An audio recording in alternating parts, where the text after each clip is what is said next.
On April 12, 2016, surveillance cameras followed 16-year-old Mekayla Bali through much of Yorkton, Saskatchewan. She appeared at a school, a pawn shop, a bank, a restaurant, several streets, and a bus depot before the cameras finally lost her. For nearly 5 hours, investigators could place her at specific locations and within narrow periods of time.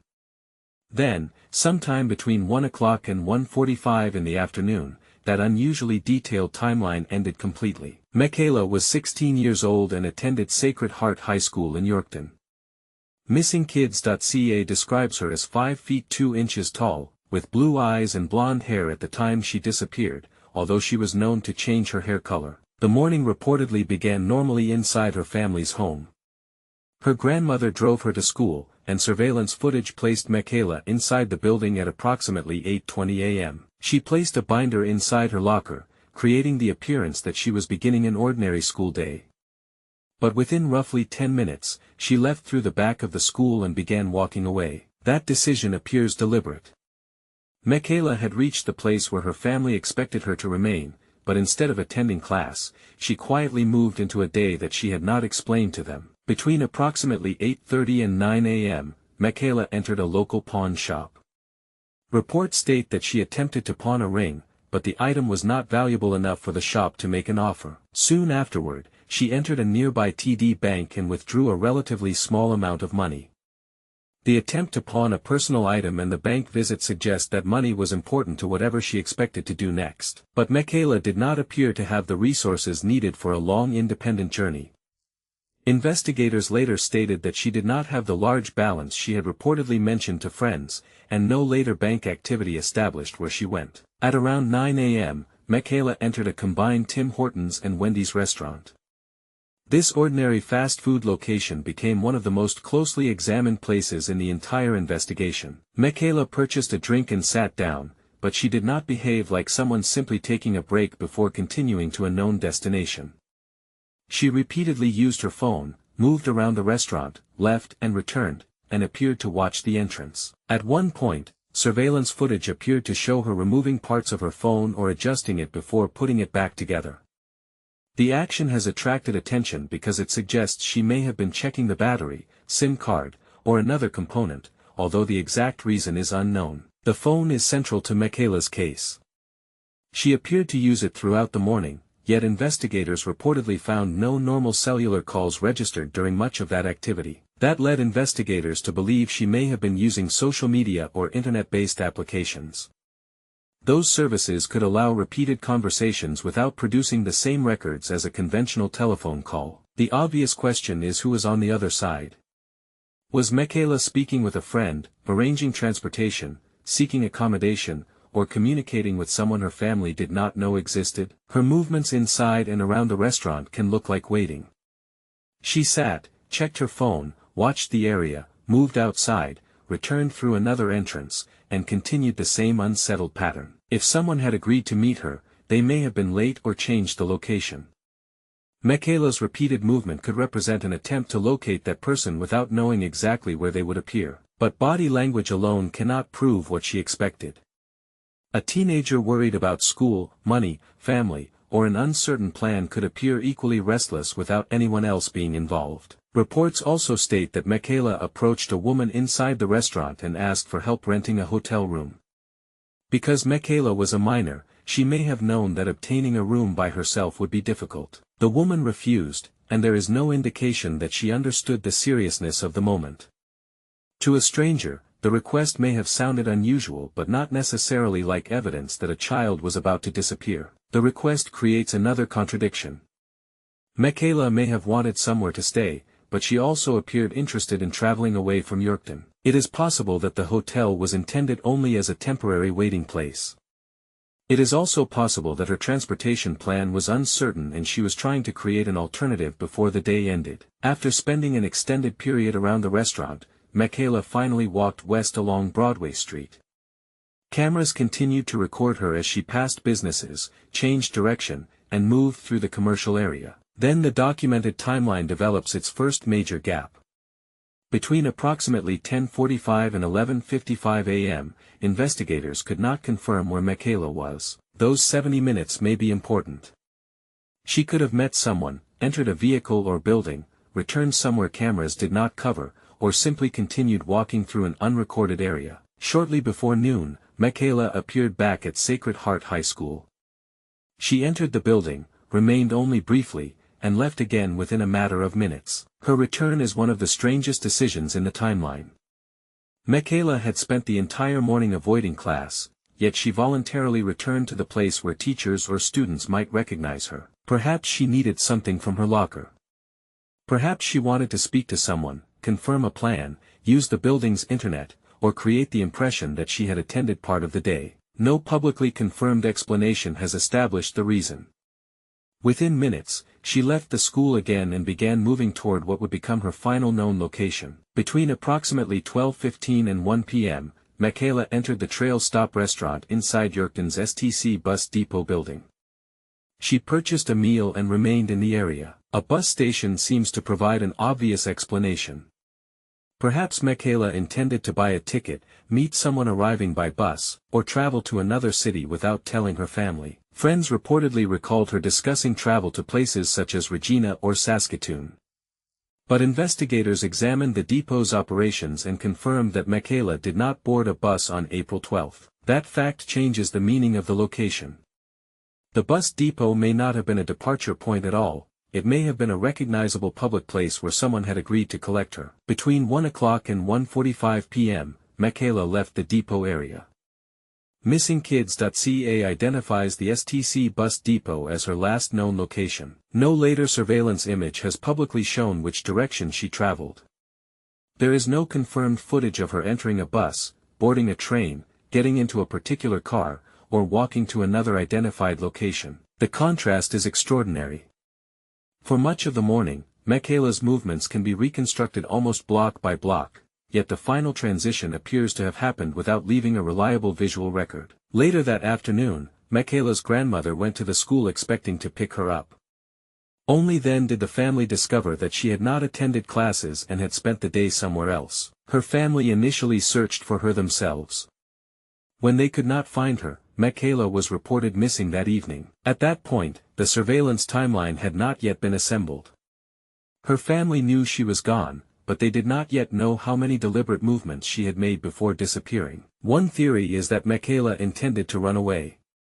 Leaving school, trying to obtain money, asking about a hotel, and going to a bus depot can all be interpreted as preparation for leaving home. This theory explains the beginning of the day better than it explains the years afterward.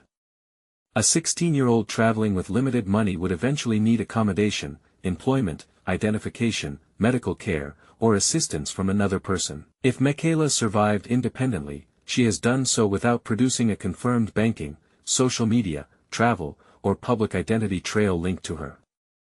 That would be extremely difficult without ongoing help. For that reason, even a voluntary departure may have involved another person. Someone may have promised Mekayla transportation, housing, work, friendship, a relationship, or an escape from problems she did not feel able to discuss at home. This leads to the possibility of online grooming. Mekayla's repeated phone activity, the lack of conventional call records, and her apparent waiting have caused many people to wonder whether she had arranged a secret meeting. An online contact could have used a false name, age, photograph, or personal history. To Mekayla, that person may have appeared trustworthy long before the day they agreed to meet. Grooming rarely begins with an obvious threat. It often begins with attention, emotional support, secrecy, shared frustrations, and promises that appear to offer exactly what a vulnerable person believes is missing. If such a person collected Mekayla, she may have entered the vehicle willingly. That could explain why there was no visible struggle and why the trail ended near a public location. But this theory must be treated carefully. Investigators have contacted online acquaintances, and no publicly confirmed suspect has been identified as the person responsible for Mekayla's disappearance. The evidence suggests communication, but it does not reveal the nature of that communication. A secret contact could have been dangerous, harmless, imaginary, or completely unrelated to what happened after the depot. Another possibility is that Mekayla planned to leave on her own and encountered danger only after the plan began. Her reason for skipping school may therefore be different from the reason she never came home. A person can voluntarily enter a vehicle without voluntarily accepting everything that happens afterward. A meeting believed to be safe can change once a passenger becomes isolated and dependent on the driver. If the person had promised to take Mekayla to Regina, Saskatchewan, or another destination, she may not have realized the danger until Yorkton was already behind her. There is also a simpler transportation theory. Mekayla may have accepted a ride from someone she knew casually, with no connection to her earlier phone conversations. That person may have dropped her somewhere investigators never connected to the timeline. What happened later could have involved a different individual or circumstance entirely. Another theory is that Mekayla remained close to Yorkton.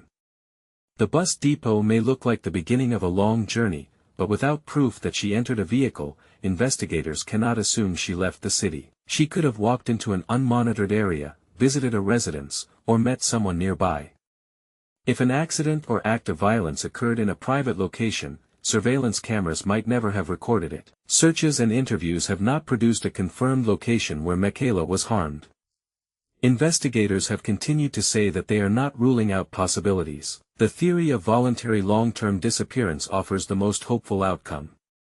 Mekayla could have adopted another name, changed her appearance, avoided official systems, and decided not to contact her family. MissingKids.ca notes that Mekayla was known to alter her hair color and may look different from the images released when she was 16, but a changed appearance does not eliminate practical records.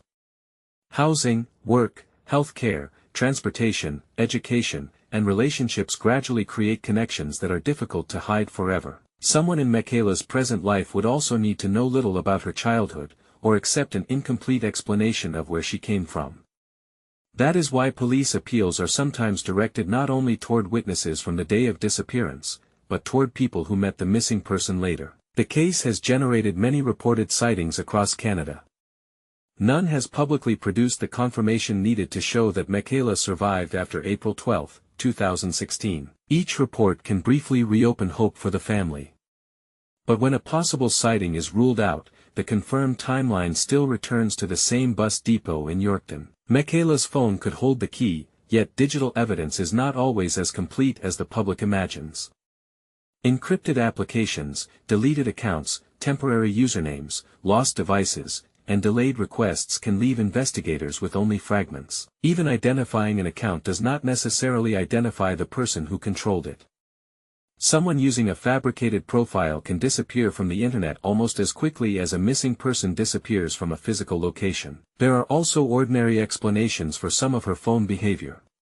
Removing a battery may have been an attempt to fix a malfunction, preserve power, change a card, or restart a device rather than conceal communication. The danger of interpreting surveillance footage is that every movement becomes meaningful after someone disappears.